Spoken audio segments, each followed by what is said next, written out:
chegamos. A Associação dos Desempregados de Angola quer ver resolvido o subsídio de desemprego no país. No Dia do Pai, dados do Ministério da Família revelam mais de 13 mil casos de fuga à paternidade foram registados em Angola. A NIESA apreende mais de 500 caixas com produtos frescos em Viana. As caixas de frango estavam a ser vendidas em mau estado de conservação. Primeira mulher presidente da Namíbia é investida na sexta-feira em Windhoek. É quarta-feira, 19 de março de 2025, dia de São José Esposo e por isso o Dia do Pai. Bem-vindo ao Melhor da Informação.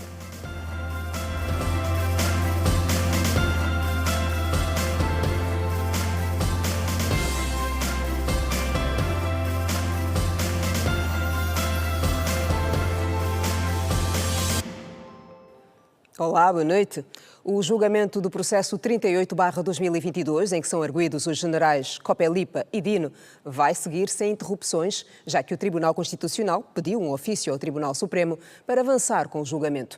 A posição do Tribunal Constitucional não constitui novidade para o advogado Benja Satula, que, entretanto, lamentou a postura daquela instância jurisdicional.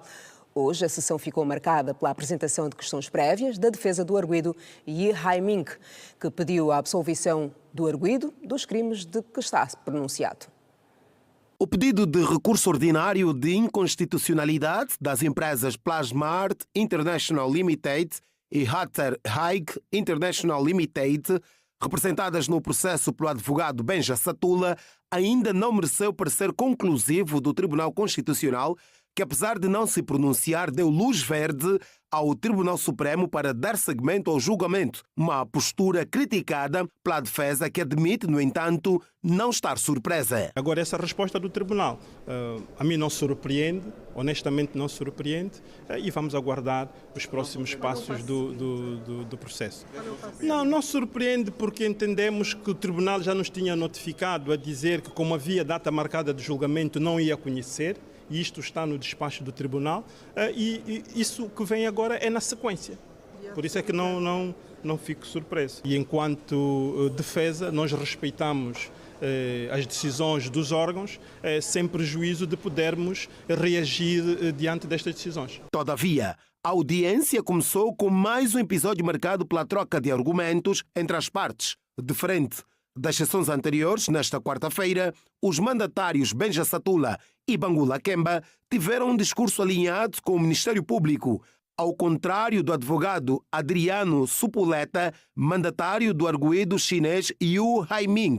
A Organização Internacional de Polícia Criminal, Interpol, através do SIC, cedeu 12 intérpretes de mandarim para o arguido de nacionalidade chinesa. Por pouco, o julgamento voltaria a ficar interrompido, porque os intérpretes asseguraram que tinham dificuldades em traduzir, já que não conheciam as peças do processo, logo poderiam enfrentar dificuldades em determinados termos jurídicos. Uma diligência de hoje está marcada para a apresentar de questões prévias, e as questões prévias têm questões técnicas jurídicas, e depois, possivelmente, podemos seguir para a leitura da contestação. A defesa entende que poderemos seguir. Relativamente à defesa, se será fiel ou não, após essa diligência, poderemos depois ensaiar entre os amigos do arguido Yu Hai-ming, que falam português e mandarim, e o intérprete podemos sempre ensaiar no dia antes, ou mesmo ainda hoje, no dia que ele será ouvido, porque a diligência de hoje não terá intervenção direta do arguido Yu Hai-ming. É a vida do arguido que nós estamos aqui a decidir. Então, nesse momento, o arguido, acredito que não está a entender até o que se está a passar. Porque para o Ministério Público, se o arguido aceitar o intérprete assim com essas dúvidas, e ainda assim, para o tribunal, como é que vai ficar essa tradução?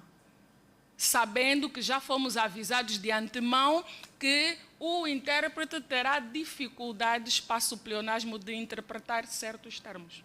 Era providenciar a tradução das principais peças do processo, nomeadamente o relatório de instrução, acusação e pronúncia em mandarim, e depois então desse uma cópia ao Yu Hai-ming e outra ao intérprete, e assim poderá estar em condições de fielmente traduzir. Porque este é processo penal. Uma palavra mal traduzida, mal interpretada, pode levar a interpretações diferentes e prejudicar as garantias do arguido. Portanto, dúvidas, não pode haver dúvidas. Com o propósito de acalmar os ânimos, a veneranda juíza Anabela Valente, presidente da sessão, impôs um intervalo de 10 minutos para concertação.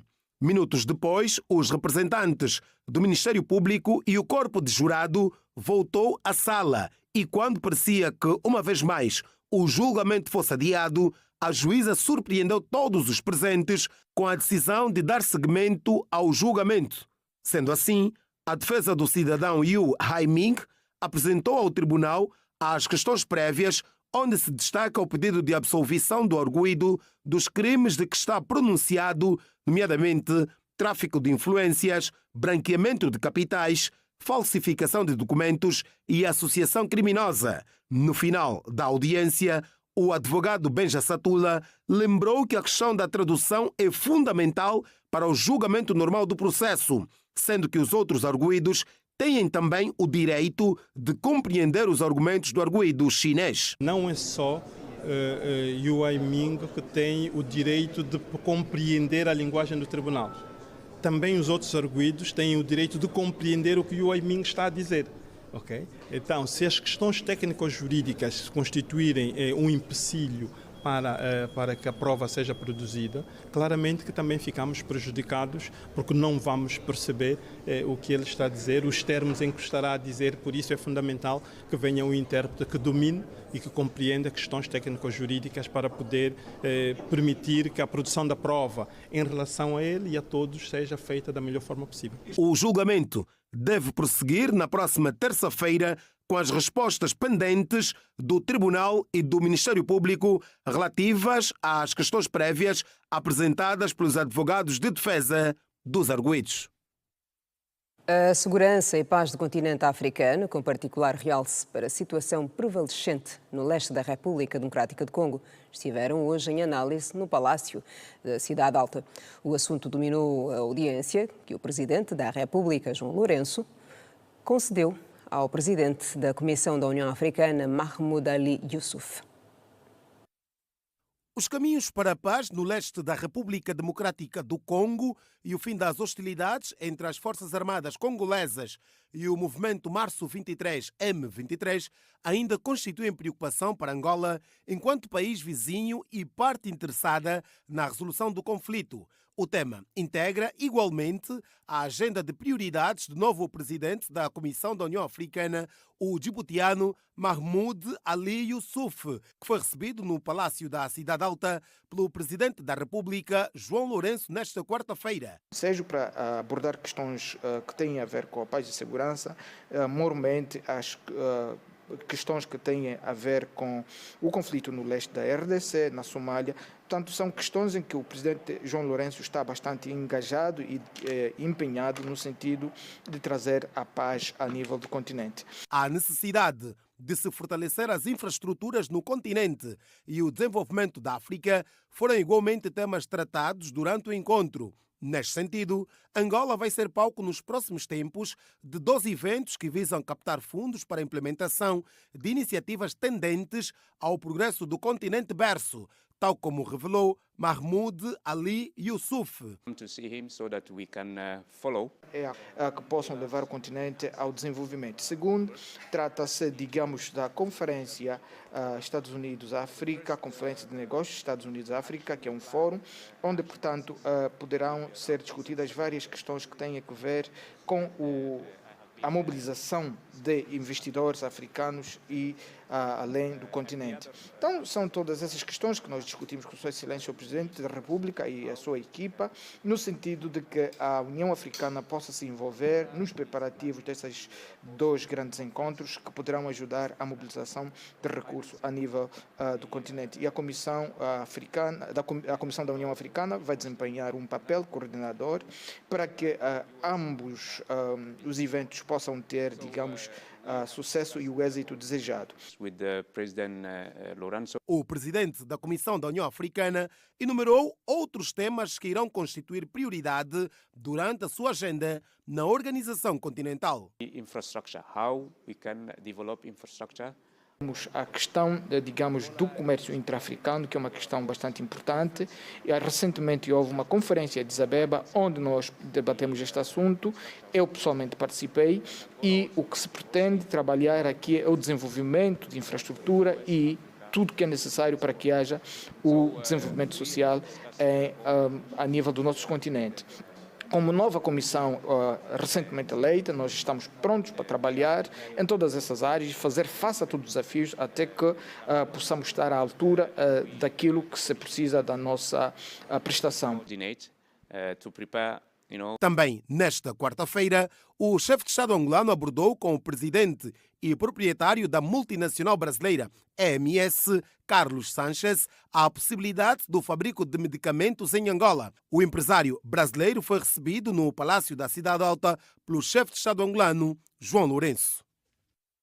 O presidente da Comissão da União Africana, Mahmoud Ali Youssouf, foi oficialmente apresentado hoje num ato que teve lugar no Ministério das Relações Exteriores, aqui em Luanda.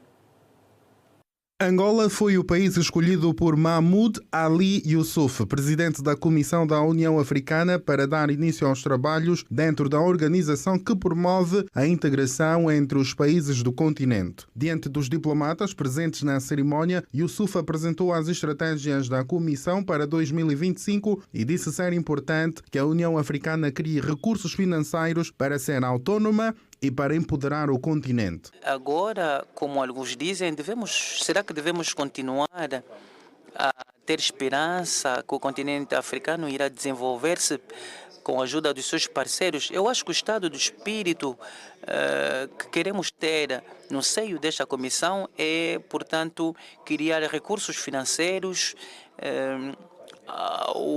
empoderando o continente relativamente às suas necessidades. Só para dar-vos um exemplo, o orçamento 2025 da União Africana é de $600 milhões. E os Estados-membros só contribuem com $200 milhões. Mais de $300 milhões para os programas de desenvolvimento são oriundos dos parceiros. Será que isto é viável? Não penso. O novo líder da Comissão da União Africana falou ainda em dar espaço à juventude africana e reduzir a burocracia dentro da organização. Dar muito espaço à juventude africana e vamos lançar o programa dos voluntários da juventude africana no continente, porque nós queremos que a comissão criada hoje possa levar a peito esta questão para colocar no centro da sua ação as populações, a juventude e as mulheres. Não vou entrar nos pormenores relativamente às estruturas que existem no continente, na comissão. Devo dizer-vos que nós sofremos ainda muito da burocracia, que é o empecilho para a implementação de algumas decisões. Sofremos muito a nível da comissão pelo facto que não há pessoal suficiente, competente em algumas estruturas vitais da nossa União. Há um programa que está a ser implementado já há um ano, o programa SACA, que é o recrutamento e a promoção do pessoal com base à meritocracia e às competências. As linhas gerais da presidência da Angola na União Africana foram igualmente abordados na cerimónia da apresentação pelo presidente do Conselho Executivo da organização, Teta António. O impacto das alterações climáticas vai também fazer parte das atenções da República de Angola, e incluindo outros tipos de ameaças. Portanto, nós quando falamos de ameaças, muitas vezes pensamos nas armas, mas temos outras ameaças que são as doenças. E nós, enquanto em Addis Abeba, o Presidente da República de Angola, na sua qualidade de Presidente da União Africana, visitou o Africa CDC e pensamos que a África já se dotou, portanto, de um instrumento muito valioso para nós podermos fazer face às ameaças de doenças como ébola, o vírus de Marburg, varíola de macaco e cólera e outras que possam, portanto, prejudicar todos os esforços que nós acabamos de dizer, se nós não tomarmos as medidas necessárias relativamente a essas ameaças. Presidente da Comissão da União Africana, Mahmoud Ali Youssouf, apresentado oficialmente em Luanda. Apreensão de produtos frescos. Mais de 500 caixas de frango sem qualidade em destaque.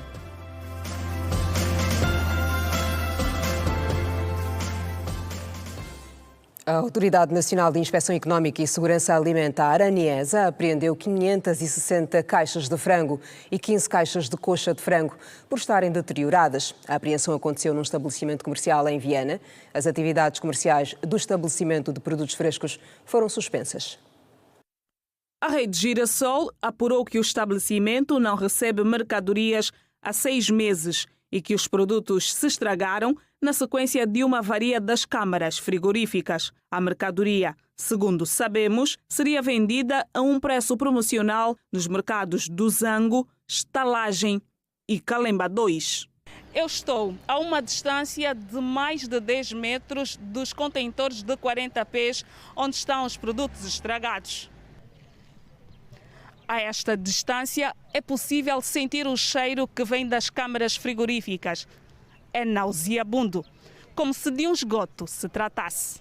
Fruto de uma denúncia, foi possível chegarmos até esse estabelecimento comercial, onde realmente se verificou que existem aqui quantidades significativas de perecíveis, entre as quais frango, coxa e peixe, que estão deteriorados, ou seja, impróprios para o consumo humano. Meia tonelada de frango ou de coxa proveniente da Itália, marca Delta, e portanto as caixas também estão totalmente deterioradas, e isto certamente leva-nos a concluir de que alguma coisa não se passa bem aqui nos estabelecimentos em que estamos presentes. O chefe do Departamento Jurídico e Contencioso da ANIESA, Jordão Gomes, afirmou que o estabelecimento pertence a um cidadão eritreu. De acordo com a documentação apresentada, está elegível para a prática comercial. Entretanto, frisou que se for confirmada a venda dolosa destes produtos, o empresário irá responder criminalmente.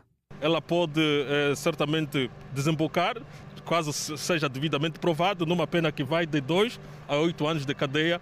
E então aqui é, na verdade, apelar às pessoas para que no exercício da atividade comercial olhem certamente para os valores, para os princípios da salvaguarda do bem público, que é a saúde e a integridade, e não olhar simplesmente para o lucro. Segundo a ANIESA, reduziu a tendência por parte dos agentes comerciais de vender produtos congelados impróprios para o consumo humano. O presidente do Conselho Nacional da Juventude visitou várias instalações nos municípios de Engombota e de Cacoaco. O objetivo foi o de conhecer as condições dos centros de saúde da Universidade Metodista e o Centro de Saúde de Cacoaco. A visita começou no Centro Médico da Universidade Metodista, onde o presidente do Conselho Nacional da Juventude, Isaías Kalunga, elogiou o trabalho solidário da instituição. Ficamos extremamente satisfeitos pelo facto, primeiramente, de saber que todos os estudantes da Universidade Metodista, sempre que precisam de algum auxílio médico ou medicamentoso, têm a clínica e o centro de fisioterapia para assistência, e, acima de tudo, mais satisfeito ainda ficamos pelo facto de a universidade deixar que a clínica e o centro de fisioterapia esteja ao serviço da população angolana a título grátis. Já no município de Cacoaco, Isaías Kalunga foi recebido pelo administrador municipal e também pelo comandante-geral da Polícia Nacional em Cacoaco e seguiu para o Centro de Saúde do Quicolo, onde fez a entrega de materiais gastáveis. Nesse contexto, nos mobilizamos para poder apoiar a causa, mas com material que a municipalidade irá precisar em concreto para a sua hidratação e combate à cólera, tanto que é o soro fisiológico, bem como também trouxemos uma quantidade que vai claramente ajudar a que milhares de populares daqui da comuna do Quicolo possam se beneficiar ao se deslocar aqui no centro de saúde do Quicolo. Várias medidas de prevenção e tratamento têm sido implementadas para controlar a propagação da cólera e os materiais gastáveis ora entregues vão ajudar neste sentido. Recebemos soros, recebemos os materiais gastáveis para os nossos doentes com surto de cólera. Desde que começamos esse surto de cólera, nós não temos dificuldade, porque o centro está a ser apoiado sempre com a direção municipal de Cacoaco. No início, os casos de cólera estavam com uma estatística elevada, mas até aqui a estatística está bem controlada e está bem reduzida. Queríamos antes agradecer o CNJ pela esta ajuda que nos dá em fornecer-nos agora material gastável e medicamentos dentro do contexto que nós estamos a viver. Portanto, o município de Cacoaco, como é sabido, foi o epicentro do surto da cólera.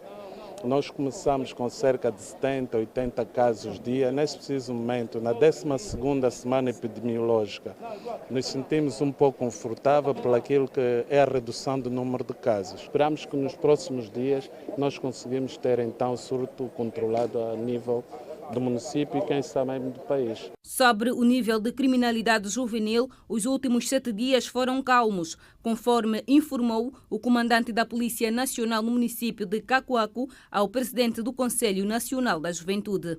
Fizemos uma pequena visita ao Comando Municipal da Polícia Nacional de Cacoaco, onde nos foi radiografado os níveis de criminalidade juvenil que o município tem vivido. E ficamos extremamente satisfeitos que durante os últimos 7 dias o índice de criminalidade juvenil a nível das nossas comunidades de Cacoaco foram verificados extremamente reduzidos. A visita de cortesia enquadra-se no programa de intervenção social e comunitária do Conselho Nacional da Juventude. Hoje é o Dia do Pai e o Ministério da Família e Promoção da Mulher listou, durante o encontro, as suas preocupações. Entre elas, o destaque recai para a fuga à paternidade. A Secretária de Estado para a Família e Promoção da Mulher falou das responsabilidades dos progenitores e destacou que, em 2024, mais de 13 mil casos de fuga à paternidade foram registados em Angola. O Ministério da Ação Social, Família e Promoção da Mulher, em parceria com a Associação Casais Felizes de Angola, reuniram mais de 200 pais com o objetivo de refletirem sobre os feitos do pai na sociedade angolana. Na ocasião, a Secretária de Estado para a Família e Promoção da Mulher, Alcina da Cunha Quindanda, destacou que no período de 2024 a fevereiro de 2025, o INAC registrou em todo o país 13 mil casos de fuga à paternidade, o que tem preocupado a instituição. Os relatos de abuso sexual contra a criança invadem os meios de comunicação social, as redes sociais e as nossas comunidades quase diariamente. Facto que nos causa grande preocupação e consternação a esses fenómenos, violando os seus direitos. Durante o período de 2024 a fevereiro de 2025, o Instituto Nacional da Criança, INAC, registrou em todo o país 13.725 casos de fuga à paternidade, que é o número mais elevado dos tipos de violência praticados pela criança, contra a criança. 1.510 de violência sexual, dos quais 279 foram praticados pelos pais contra os seus próprios filhos. Um evento aconteceu alusivo às comemorações do Dia do Pai, sob o lema Meu Pai, Meu Herói. Face a esta data, o presidente da Associação Casais Felizes de Angola, Diogo João, apelou aos pais para assumirem as suas responsabilidades. Encontramos vários pais nos últimos tempos que trazem as pessoas ou os filhos no mundo e esquecem também de assegurar em termos de várias formas. E nós, enquanto Associação dos Casais Felizes de Angola, gostaríamos de trazer uma mensagem aos caros papais de que devemos assumir o nosso papel verdadeiro, porque não importa só nós trazer alguém no mundo sem lhe assumir ou lhe garantir o suporte alimentício, como também da própria formação, quer seja escolar, como também de artes e ofícios. A porta-voz do Instituto da Criança, Rosalina Domingos, destacou a data como um momento de reflexão. A data de hoje, 19 de março, Dia do Pai, sirva de facto de reflexão para todos os pais, para aqueles que têm feito devidamente o seu papel, como nós ouvimos aqui na mensagem de uma das crianças direcionadas aos pais, e para aqueles que então tenham furtado-se da sua responsabilidade, que esta ação que o Ministério da Ação Social, Família e Promoção da Mulher está a promover sirva de reflexão e de chamamento para que os pais possam colocar-se no lugar do pai, assumirem os filhos de facto como devem ser assumidos. Música, teatro e momentos de descontração marcaram as festividades alusivas ao Dia do Pai.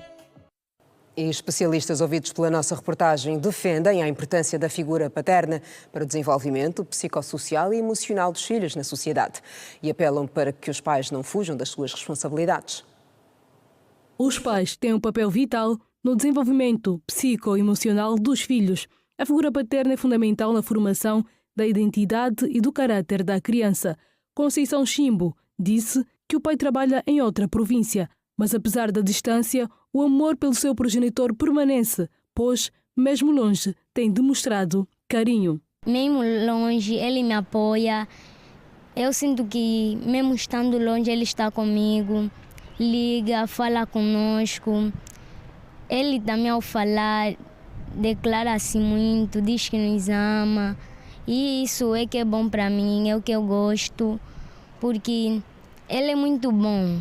Pai de 2 filhos, Marcelino Simão, declarou que tem acompanhado o desenvolvimento dos filhos.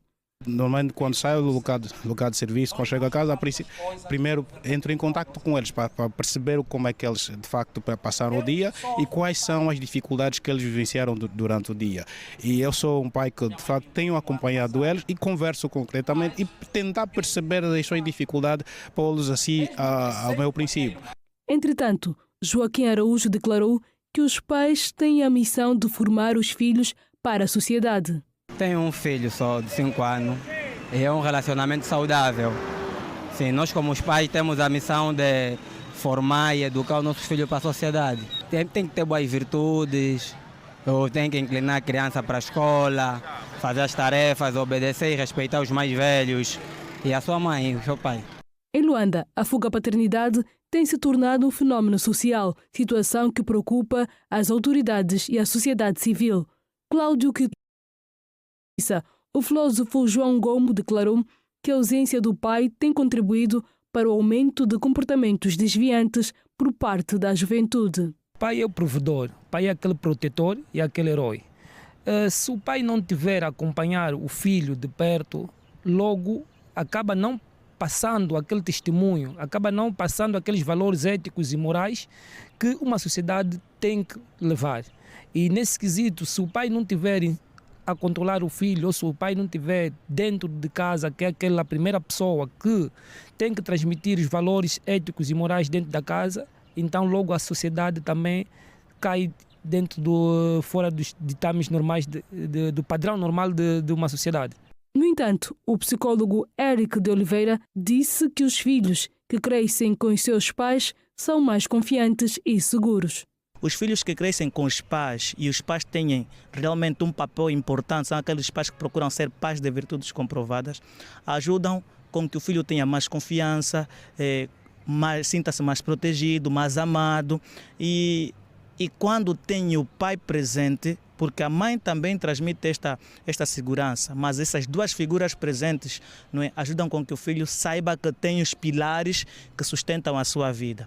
É como tudo, os pais são como a casa que constroem os filhos. Se for só um, já desequilibra o crescimento do filho. E se são os dois, melhor ainda. A qualidade do tempo que os pais passam com seus filhos é outro fator crucial. Há momentos significativos como brincadeiras, conversas e atividades conjuntas fortalecem o vínculo emocional. E em Benguela, a Associação de Mulheres Polícias marcou o 19 de março com homenagem aos comandantes. O ato foi realizado com entrega de mensagens. Foi uma demonstração de afeto protagonizada pelas mulheres polícias que no dia 19 de março, dia do pai, decidiram homenagear os pais afeto ao Comando Provincial da Polícia Nacional com mensagens de conforto. Queremos aqui encorajar, queremos aqui felicitar pelo grande papel que os pais representam na sociedade. Diz-se que quem tem pai tem tudo, então hoje tiramos os dias para homenagear, para dizer que nós estamos com ele, desejando toda a força e que continuem a ser esses pais presentes na vida dos filhos. A fuga à paternidade é uma das questões levantadas pelas nossas entrevistadas. Afeta Zampa, numa altura em que cogita-se ser no seio da polícia a existência de muitos agentes imbuídos em tais práticas. Que baixem a zero o nível, os números de pais No que concerne a fuga à paternidade, há muita criança na rua, órfãos de pais vivos. Que o dia 19 de março seja para os pais recolherem aqueles filhos que nunca prestaram atenção a eles, eles sabem que existem, infelizmente, que haja empatia. Sobre a atividade, a coordenadora provincial da AMPA entende ser merecedor por parte dos homens a existência de um dia dedicado ao pai no mês da mulher. Dentro das atividades em prol do mês de março, também uma vez que tem também o dia 19, que é o dia do pai, agendamos também uma homenagem para os pais, para não sermos muito egoístas, né? Porque o mês é nosso.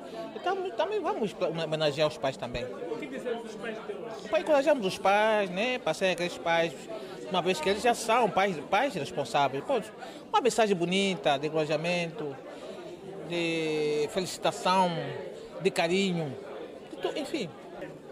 Eu digo a esses pais que têm esse tipo de comportamento para apoiar os seus filhos, serem mais presentes, afinal de contas, os filhos é um bem que Deus nos deu, não é?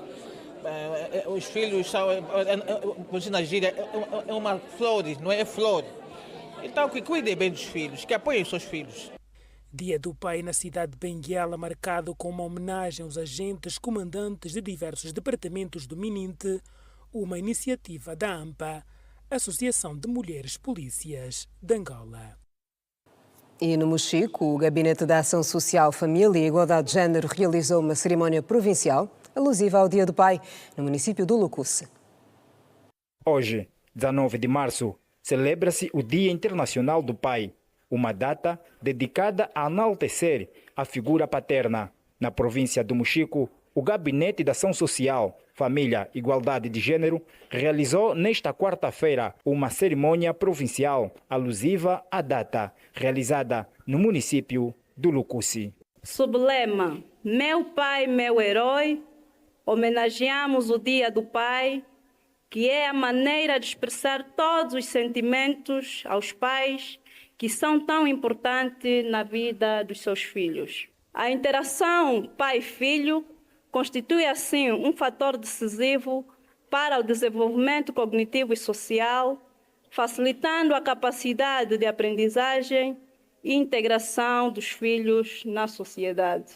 O evento contou com a presença de várias figuras de destaque, incluindo o vice-governador para a área técnica e infraestrutura, Wilson Augusto, que realçou no seu discurso a relevância do pai como um pilar essencial na educação dos filhos e no desenvolvimento harmonioso das comunidades. Esta celebração ultrapassa o simbolismo e desafia-nos a promover de forma concreta um modelo de convivência familiar onde cada pai seja exemplo de dedicação, de afeto, de proteção, pois a verdadeira heroicidade do pai está na sua capacidade de estar presente, de partilhar valores, de educar e proteger com firmeza e ternura. Nesta senda é inaceitável que persistam fenômenos como a fuga à paternidade, o abandono familiar e a violência doméstica que fragilizam o núcleo familiar e comprometem o futuro das crianças. Aos outros pais que cuidem, que eduquem os filhos, passem a formação, porque o pai tem a responsabilidade de formar, cuidar e de dar a vida toda para os seus filhos. O município do Lucusse acolhe a cerimônia oficial em celebração ao Dia do Pai na província do Mochico. Entrou em funcionamento o novo Centro Operacional da Proteção Civil na Huila. O centro, equipado com tecnologia de ponta, foi construído no âmbito do programa FRESAM, com participação do PNUD e financiado pela União Europeia. já está em funcionamento o novo Centro de Coordenação Operacional da Proteção Civil da Huila. Inaugurado esta quarta-feira no Lubango, o centro, que tem tecnologia de ponta, visa reforçar a capacidade institucional e técnica da região para monitorizar fenómenos extremos ligados às alterações climáticas, permitindo uma gestão integrada mais ágil, eficaz e coordenada de resposta às emergências. O projeto, implementado no âmbito do programa FRESAN, com participação do PNUD, foi financiado pela União Europeia.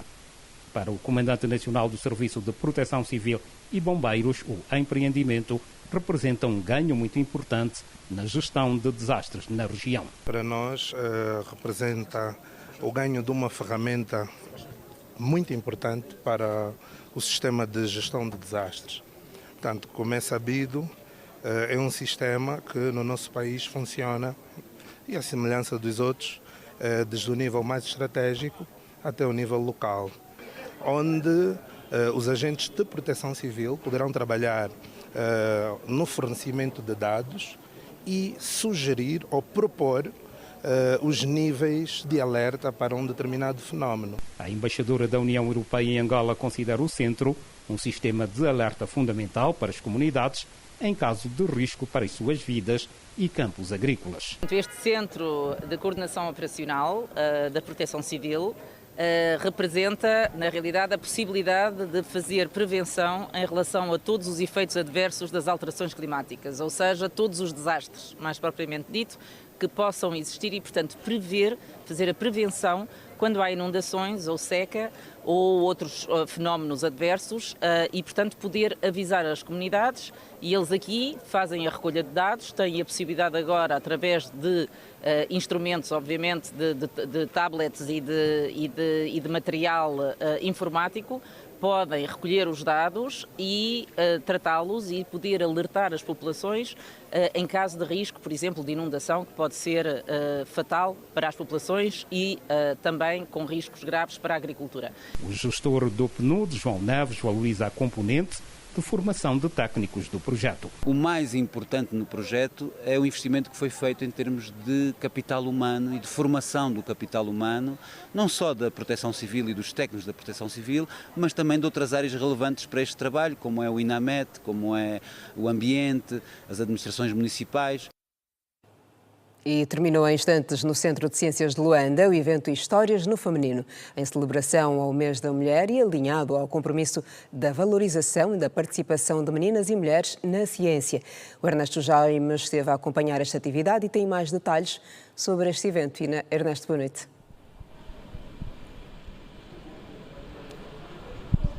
Boa noite aqui na Santos, boa noite aos telespectadores que nos acompanham neste momento.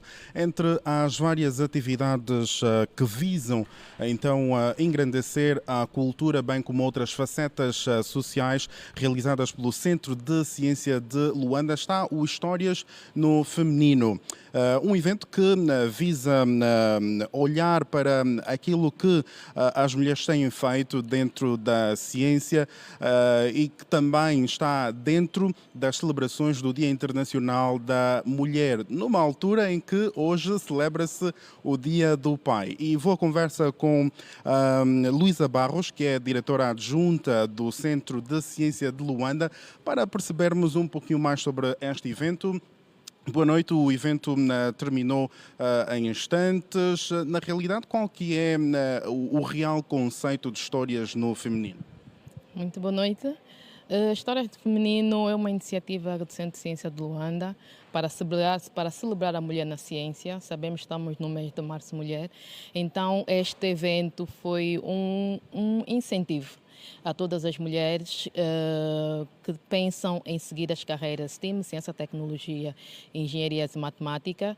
Trouxemos aqui jovens que deram os seus exemplos na sua vida profissional e pessoal, pela sua persistência nas carreiras STEM que elas seguiram. Então, este evento foi também para isto, para incentivar jovens mulheres, que soubemos que é um número muito ínfimo que seguem as carreiras de Ciência, Engenharia e Matemática. Então, com este evento, promovemos as mulheres a seguirem as carreiras das futuras gerações. Já há planos nos bastidores para uma próxima edição? Sim, possivelmente teremos, mas no próximo ano, possivelmente teremos a segunda edição de História de Feminino. Muito obrigado. Ouvíamos as palavras de Luísa Barros, que é diretora adjunta do Centro de Ciência de Luanda. Como fizemos referência, o evento terminou em instantes, onde então congregou mulheres que estão voltadas à matemática, bem como também à música. Estiveram aqui meninas que fazem parte do grupo ou da orquestra musical que ao longo deste evento estiveram então aqui a prestigiar o mesmo com as músicas preparadas ao longo deste tema ou deste tempo. É importante frisar que o Centro de Ciências de Luanda não só realiza atividades voltadas para mulheres, bem como também para crianças, como é o caso do Histórias no Imbondeiro, então aqui que visam engrandecer a cultura nacional, bem como também passar testemunhos de geração em geração. De resto, é este o quadro que se pode, ou esta informação que se pode passar por esta altura, numa altura que terminou então o evento Histórias no Feminino. Mais detalhes daquilo que foi este evento, obviamente que noutros espaços de informação nós vamos levar aos telespectadores. Boa noite. Boa noite, Ernesto Jaime. Obrigada por estas informações. Veja no próximo bloco, a Associação dos Desempregados de Angola leva o tema de subsídio do desemprego na Assembleia Nacional. Veja também o melhor do desporto no país. Eu volto a seguir, não saia daí. Até já.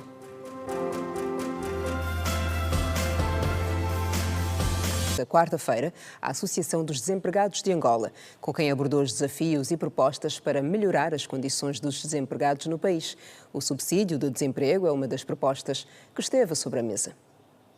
Com mais de 32 anos a lutar pela causa dos desempregados de Angola, a ADA tem enfrentado desafios que passam pela falta de apoio das instituições empresariais e não só. Segundo o secretário-geral do órgão, estes entraves têm influenciado para que seja descontinuado o apoio a esta franja da sociedade, com vista a dirimir as dificuldades enfrentadas. Na audiência que mantiveram com a 7ª Comissão de Trabalho Especializada, o organismo apresentou as preocupações mais gritantes, que esperam ver resolvidas a curto ou médio prazo. Nós estamos há 32 anos a trabalhar na sociedade civil, como sociedade civil, e estes 32 anos temos tido muitos problemas, dificuldades de reconhecimento pela parte do MAPTES, que é o nosso parceiro direto. Nós sempre solicitamos audiências a este Ministério e quando somos recebidos, às vezes temos que buscar pessoas competentes, pessoas muito acima desse Ministério. Também trouxemos aqui o nosso sentimento de que os jovens têm muitas dificuldades em encontrar emprego e sabemos que existem programas do emprego, o Ato Emprego. Então, nós solicitamos à 7ª Comissão para que pudesse, junto às entidades competentes, que me apetece que tem programa, portanto, de autoemprego e emprego, para que fizesse algo que esses jovens pudessem encontrar solução de poder, então, sobreviver como hoje em Angola se sobrevive. A ADA tem associados em apenas 6 províncias do país, sendo que no Kwanza Norte, a única escola implementada pelo órgão para contribuir no ensino-aprendizagem das crianças daquela região teve de ser encerrada, numa altura em que os dados gerais apontam para mais de 5 milhões de crianças fora do sistema de ensino. Tal como referiu o presidente da 7ª Comissão de Trabalho Especializada da Assembleia Nacional, que por ser um tema relevante, deverá merecer a devida apreciação. É uma preocupação que nós, como deputados, temos de simplesmente, não podemos ficar impávidos e serenos, mas temos de interagir com o Executivo para que se chame a ADA, os seus responsáveis, sobretudo o MAPES e não só o Ministério da Educação, como parceiros sociais de facto, porque a atividade que desencadeiam é de grande valor público, não é? E se é de grande valor público, é importante que os servidores públicos dialoguem com esses entes que contribuem permanentemente, apesar da falta de meios, para a elevação da qualidade do serviço público prestado. Outro ponto apresentado pela associação prende-se com a falta de oportunidades, inclusive para o caso de formados. Atualmente, com mais de 300 jovens formados pelo MAPTES, a associação diz que estes nunca beneficiaram de kits de apoio para dar início à sua atividade e defendem, por isso, a inclusão de política de subsídio de desemprego, medida que não consta da legislação angolana. Também nós sabemos que em muitos países do mundo existem o subsídio de desemprego, que as pessoas que não trabalham têm essa gratificação de poder ter pelo menos 9 meses a vencer algum subsídio para a sobrevivência. Infelizmente, em Angola não temos. Sabemos que temos o problema econômico e financeiro, nós temos aqui, custa muito ter essas coisas, mas, como eu dizia, que a pobreza não pode deixar de aquartar os nossos direitos. Além da Associação dos Desempregados de Angola, foi também concedida audiência aos ex-conselheiros da entidade reguladora da comunicação social, ERCA, que, na ocasião, reforçaram as solicitações anteriormente submetidas à comissão especializada. A ERCA tem estado a pressionar para o agendamento da aprovação do estatuto remuneratório ou do estatuto orgânico da ERCA, que dentro dele salvaguarda todos outros direitos afins, por formas a não vir apenas a beneficiar os membros atuais ou os que cessam agora nos próximos anos. Pensamos nós ser um processo amplo, inclusivo, por formas a salvaguardar também os direitos dos demais conselheiros da primeira hora. Muitos deles, neste período, já pereceram e as suas famílias também deviam beneficiar de alguma regalia. A vice-presidente do MPLA, Mara Quiosa, recebeu hoje os bispos da SIAST para uma audiência baseada no reforço do diálogo entre a Igreja e o partido do governo. No encontro foram abordados temas relacionados à família e à sociedade. Durante o encontro, a SIAST apresentou uma proposta em que consta a realização de uma conferência em alusão ao jubileu dos 50 anos de independência de Angola, com celebrações religiosas e procissões alusivas à data. O secretário-geral da SIAST, Dom Maurício Caputo, destacou que a Igreja deve ser reconhecida como uma das principais contribuidoras para o desenvolvimento do país, sobretudo no setor da educação, onde tem desempenhado um papel essencial na formação de quadros e também na promoção do ensino de qualidade. E a olho nu se pode ver, né? Muitos dos nossos estudantes são preferidos em relação a outros, né? Porque se acredita na seriedade do nosso ensino, no rigor do nosso ensino e na qualidade da pessoa que sai das nossas escolas. Não é? Está claro. Está claro. E nós queremos continuar a fazer assim e melhorar ainda a nossa maneira de fazer, porque vamos acompanhando com muita tristeza que, apesar do nosso esforço, ainda muita coisa se precisa fazer. Além da educação, os bispos ressaltaram a importância das ações sociais da Igreja, como apoio à saúde, assistência às comunidades mais vulneráveis e a promoção de valores éticos e morais na sociedade. Temos uma palavra a dizer, aliás, fizemos parte destes 50 anos, contribuindo com a nossa missão, que é a principal, que é o anúncio da palavra, mas também com a participação em atividades sociais, na promoção do homem, da mulher, enfim, na educação, na saúde, a vários níveis nós participamos. Portanto, fazemos parte destes 50 anos. Nós também demos o nosso contributo e queremos continuar a dar. Investimento de mais de 200 milhões de dólares. Mina e refinaria de terras raras no Longonjo. Em destaque. Estamos na página desportiva. A Seleção Nacional já se encontra em Benghazi, palco do jogo com a Líbia. Antes de chegar às terras de Gaddafi, Angola realizou um último treino em solo português.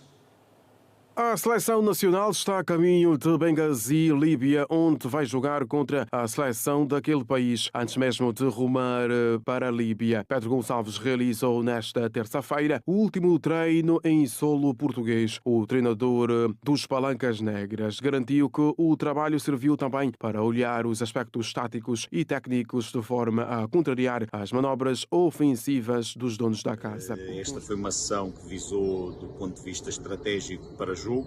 Naturalmente, dadas as circunstâncias da seleção da Líbia, ter um novo selecionador e uns quantos jogadores que, entretanto, se alterou em relação às últimas convocatórias, desconhecemos o que é que poderá ser o plano de jogo, mas reconhecendo algumas valências e alguns jogadores e algumas características da seleção da Líbia, portanto, procurámos ao longo desta sessão preparar-nos para aquilo que possa ser a resposta do adversário, ao mesmo tempo, mais uma vez, reforçar um conjunto de comportamentos que nós queremos ver refletidos em campo da nossa parte.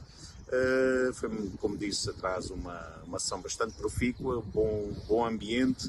O conjunto nacional reconhece o campo na noite de hoje, precisamente às 20 horas de Angola, 21 da Líbia. Depois disto, a seleção nacional regressa ao hotel para o jantar e na quinta-feira, 19 horas da Líbia, 18 de Angola, segue em direção ao estádio Mártires Benina para o jogo da última jornada da primeira volta do apuramento ao Mundial de 2026. E ainda sobre a seleção nacional, os avançados Pululo e Mbalazola estão de fora da dupla jornada, enquanto que Mabululo poderá jogar apenas diante de Cabo Verde.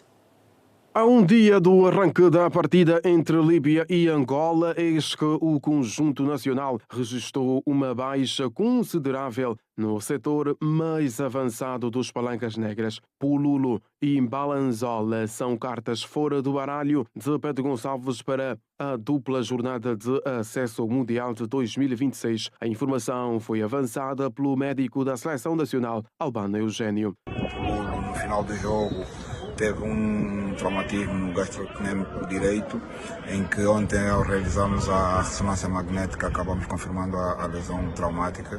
Portanto, aquilo que ficou acordado com o departamento médico do seu clube é que ele devesse ficar, então, na Polónia, a recuperar nos próximos 14 dias, estando então disponível para a próxima data FIFA. As relações foram muito boas, mantidas, um contacto perfeito e profícuo com o departamento médico do seu clube, portanto muito satisfeito com a receptividade. O jogador manifestou muito interesse em vir representar o país. Vamos esperar que assim aconteça na próxima janela FIFA. De igual modo, o Mbalazola também, no final do jogo, sentiu uma dor na região posterior do fêmur direito, apresentou-se ainda com muita dor, então vamos submetê-lo a tratamento. Nessa altura ele regressou para o clube, onde tentaremos fazer a recuperação junto com o departamento médico da sua equipe, tentar fazer a recuperação o mais rápido possível, tendo a hipótese de participar no segundo jogo já em Angola. Ele deverá apresentar-se entre sábado e domingo para a seleção. Sobre Mabululo, Albano Eugênio garantiu que o avançado de 32 anos não jogará contra a Líbia, também por limitação física e a acumulação de cartões amarelos. Do restante jogador, chamar aqui a atenção ao Mabululo, que está com uma ligeira dor no isquio púbico, mas que infelizmente também não deverá participar no primeiro jogo por acúmulo de cartões amarelos, portanto que nos permite ter tempo para a sua recuperação, estando programado que esteja a 100% já no jogo do dia 25 em Luanda. Recordo que Angola é o quarto colocado do grupo D de apuramento ao Mundial de 2026 com 6 pontos e medirá forças na quinta-feira, às 21 horas de Benghazi, Líbia, 20 horas de Angola, com o segundo colocado deste mesmo grupo com 7 pontos. E os Palancas Negras visitam nesta quinta-feira, às 20 horas, a formação da Líbia para a última jornada da primeira volta de acesso ao Mundial de 2026.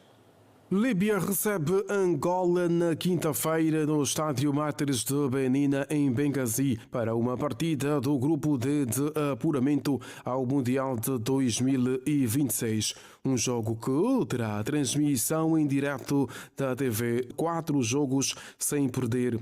E o histórico mostra 4 jogos entre as duas formações, com uma vitória para o nosso país, 2 empates e também uma vitória para a Líbia. O último encontro entre as duas seleções terminou com um empate a 1 bola. No jogo desta quinta-feira, perspectiva-se uma partida equilibrada com as ambas seleções a ter capacidade para sair com vitória. Os Palancas Negras, neste momento, ocupam a 4ª posição do grupo D de apuramento ao Mundial de 2026 com 6 pontos, menos um que a Líbia na 2ª posição com 7 pontos.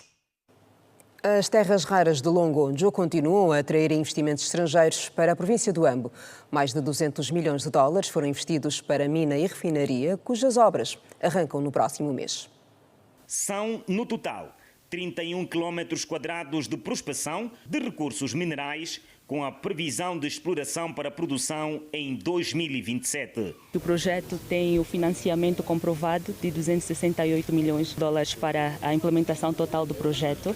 Então, nas próximas semanas, nós estaremos a nos preparar para mobilizar os empreiteiros, fazer as contratações e criar todas as condições para iniciarmos efetivamente com a construção e implementação do nosso projeto, da nossa mina refinaria de terras raras. Temos a previsão de começar a exploração 2 anos depois da construção do projeto. Se tudo correr de acordo planificado e começarmos com a construção do projeto agora, podemos prever que até 2027 estaremos em condições de iniciar a exploração. Longonjo é relativamente pequena vila em Angola, mas para no Reino Unido e para o mundo é capital, porque há projeto muito importante de pensar para explorar minerais críticos aqui, que vai começar em maio e que vai beneficiar a população da região. Vamos ver muitos empregos e na produção, na exploração e também na produção. Neste momento, a administração do Longonjo está a acompanhar o processo para a indemnização das famílias camponesas que cultivavam no local. A nossa maior necessidade é que comece o processo compensatório dos munícipes que têm as suas terras afetadas pelo projeto. Em termos de responsabilização social, há ainda um protocolo que falta a ser assinado entre o governo do Ambo, representado pela administração do município de Longonjo, e o grupo da Uzango. No entretanto, as nossas negociações rondam em questões ligadas à intervenção nas estradas, à construção de infraestruturas sociais, falo-vos de escolas, de postos de centros de saúde, mas também temos ações voltadas para a componente da educação. O nosso produto felizmente satisfaz o mercado internacional, tanto que nós já temos alguns contratos, alguns termos assinados com potenciais clientes que gostariam já de fazer uma reserva de antemão desse produto que vai ser produzido aqui na nossa refinaria. A mina tem uma estimativa de 20 anos, um tempo de vida útil de 20 anos, e isso só para uma primeira fase. O município vai beneficiar de outras valências sociais, permitindo o seu desenvolvimento. Nós temos uma previsão de criação de 600 empregos diretos na fase de construção e 400 empregos diretos na fase de exploração. Isso sem contar com os empregos indiretos e com todos os nossos empreiteiros locais que deverão seguir a nossa política de contratação local. Temos algumas escolas que carecem de apetrechamentos de laboratórios e tudo isto faz parte do pacote que se prevê assinar com a Uzango, olhando também para a formação e capacitação dos nossos munícipes. A sinalização rodoviária no Ambo foi analisada em sessão do Governo, onde o número de mortes e acidentes passaram a preocupar as autoridades. Durante o Conselho Provincial de Viação e Ordenamento de Trânsito foram deixadas recomendações para facilitar a mobilidade de pessoas e também de bens. A recuperação, reabilitação e manutenção das principais vias foram também alguns dos temas abordados no encontro presidido pelo governador da província, em função do plano de emergência nos municípios do Ambo, Kaala e do Bailundo. Alguns trabalhos conjuntos temos de desenvolver com o Departamento de Trânsito e Segurança Rodoviária. Há necessidade de revermos alguns pontos nas matérias que têm que ver com a sinalização vertical e horizontal a nível das sedes municipais. Há necessidade de revermos a questão do licenciamento em termos das escolas de condução e outros segmentos que nós controlamos. Portanto, há necessidade de trabalharmos arduamente no sentido de invertermos o quadro daquela que é a dinâmica atual. Com a iluminação pública, nós temos trabalhos a serem feitos no município do Bailundo, município do Ambo e município da Kaala. A província do Ambo tem um registro preocupante de acidentes, com mais de 60 casos que resultaram em 26 mortes. A província, durante este período, conheceu 64 acidentes. Estes acidentes provocaram 26 mortos e 64 feridos. Estes dados não são animadores, mas se olharmos hoje para aquilo que é a divisão administrativa que a província do Ambo tem, 17 municípios, em termos percentuais, nós estamos na ordem de 3,7. A Associação dos Mototaxistas e outros atores ligados ao setor dos transportes nesta região têm agora a missão de sensibilizar os associados e colaboradores por formas a se reduzirem os acidentes nas estradas. A direção provincial da Mutrang está trabalhando no sentido para verter o quadro de uma forma em que os colegas que andam fazendo o exercício de mototaxista adquirir o pão de cada dia, então tenham mais conhecimento de como se colocar na via pública. Temos tido dificuldade naquilo que tem a ver com os sinais de trânsito nas vias, tanto os sinais gráficos verticais, assim como os sinais gráficos horizontais e os sinais luminosos. Uma vez que nós nas salas ensinamos uma coisa, mas às vezes chegamos na prática, temos dificuldade de explicar esses elementos. Então, nessa reunião também houve esta orientação de que haverá melhoria no que diz respeito à sinalização gráfica horizontal, vertical, assim como luminosa. Temos informações que estamos nessa altura, naquilo que tem a ver com o ritmo de trabalhos no pavimento, na qualidade do tapete asfáltico, está acelerado. Assim que terminar esta fase, e temos certeza de que está mesmo a terminar, todos nós estamos a acompanhar o grande envolvimento das empresas que estão a fazer as obras. Tão logo termina esta fase, entra a sinalização vertical, horizontal e sinais de informação. Veja no próximo bloco as notícias além das nossas fronteiras. O intervalo não demora, eu volto a seguir. Até já.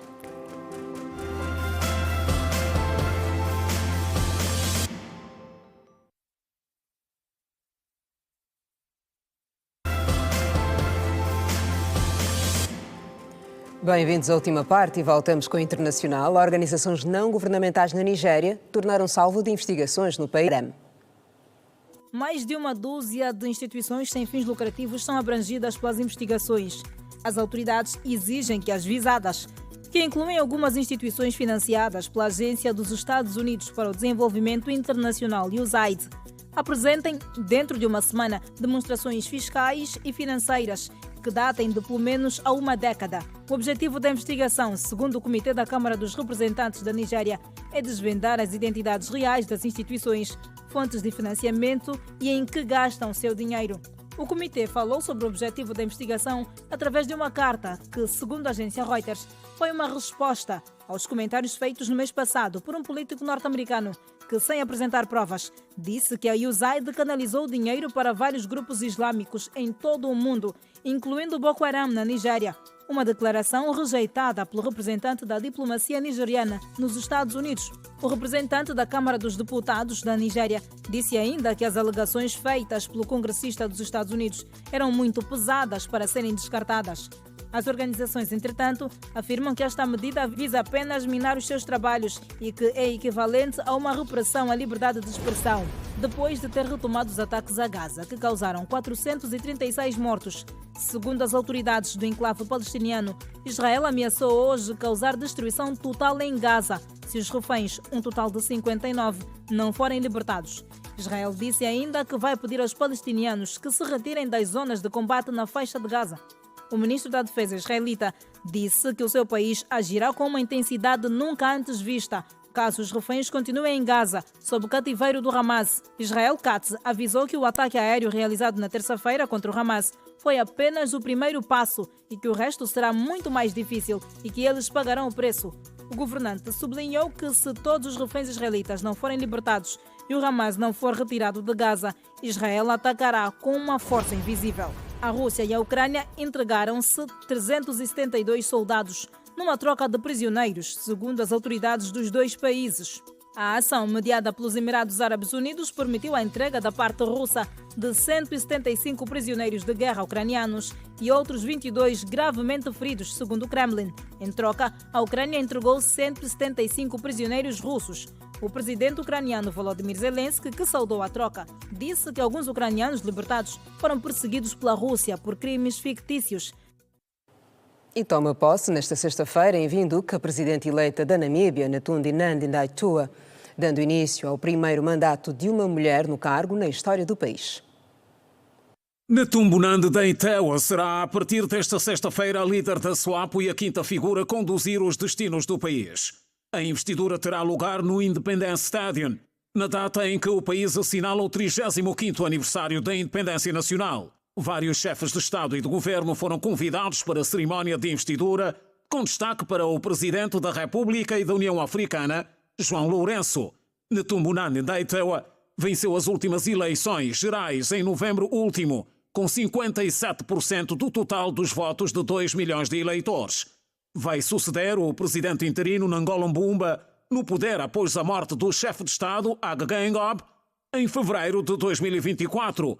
Um dos grandes desafios da nova presidente, lançado durante a campanha, prende-se com a necessidade de atrair investimentos através da diplomacia política e evitar esforços para a criação de mais de 250 mil empregos em 5 anos. Netumbo quer apostar na redução das altas taxas de desemprego entre os jovens, com investimento na energia verde, agricultura e infraestruturas. Netumbo Nandi-Ndaitwah ocupava desde fevereiro do ano passado o cargo de vice-presidente do país e já foi igualmente ministra das Relações Exteriores. Com cerca de 3 milhões de habitantes, a Namíbia é um país estável politicamente, embora registre problemas de desemprego e habitação. É, segundo o Banco Mundial, considerado o país de renda média alta. E foi apresentado hoje o projeto Semba and World, uma iniciativa dedicada a celebrar e promover o Semba como património cultural e imaterial de Angola e também impulsionador do desenvolvimento turístico e cultural, assim como económico. Com a presença de vários convidados, a sala cheirava a arte pura, o Semba. No decorrer da apresentação do projeto que vai gerar a expansão deste gênero musical, vimos o mapa que apresenta a rota do Semba e o coordenador do projeto explica do porquê da seleção destas províncias. Como havia referido, recorremos ao livro de Oscar Ribas e é lá onde ele dá essas diretrizes dos territórios nacionais, não é? Que o Semba tem bastante influência e sabe que a região Quimbundo tem muita influência no Semba e foi assim então que nós corremos e também alinhados aqui à estratégia do PND 2027 em que o turismo, principalmente o turismo cultural, faz parte da grande agenda do governo angolano. Este projeto tem finalidades como o respeito cultural, a promoção artística, o respeito da nossa ancestralidade e a expansão internacional, como acontece com outros estilos musicais de outras paragens pelo mundo. Nós celebramos 20 anos de expansão em África e a colaboração com os fazedores da cultura acaba a alavancar e criar o intercâmbio no setor. E isso é uma oportunidade de celebrarmos juntos em Angola. Para o representante do Ministério da Cultura e Turismo de Angola, o Executivo está sempre à disposição para o engrandecimento do que é nosso. Sendo um projeto de iniciativa privada alinhado aos pilares fundamentais da política cultural, nós, enquanto órgão de tutela, abraçamos e temos estado a prestar todo o apoio para que este projeto seja plenamente materializado.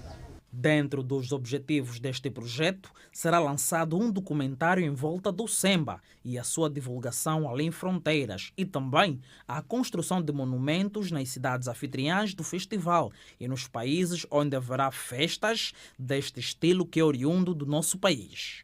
O Semba é um gênero de música e dança tradicional de Angola, que se tornou muito popular a partir da década de 1950, que significa em Quimbundo o corpo do homem que entra em contato com o corpo da mulher ao nível da barriga. E hoje vamos encerrar de forma especial. Estou de pé e respeito a todos os pais desta emissora e deste país. Feliz Dia do Pai para si, que acorda cedo e dorme tarde, que se priva de luxos e prioriza a família. Feliz dia para aqueles que, mais do que provedores, são guardiões da espiritualidade. Feliz dia para quem paga e pega na mão e ensina a ler e a caminhar. Feliz dia para quem sorriu ou chorou quando ouviu pai ou papá pela primeira vez. Que sente a dor das vacinas e testemunhou o primeiro passo e o primeiro dente. Feliz dia para quem a natureza não brindou com o dom da paternidade e ainda assim decidiu ser pai e provedor. Feliz dia para si, que mesmo tendo filhos, acolheu o filho de outro, e mais um, e mais um. Feliz dia para todos aqueles que a vida tornou pais por acidente, mas assumiram a responsabilidade da criação, mesmo sem experiência. Feliz dia para aqueles que deram os seus filhos a outros, por reconhecerem a incapacidade própria de os suster. Feliz dia para quem dá correção, amor, transmite respeito e valores para a vida. Feliz e rico dia para quem é exemplo a seguir e, sem dúvidas, um verdadeiro herói nas nossas vidas. Feliz Dia do Pai. Fique bem. Boa noite.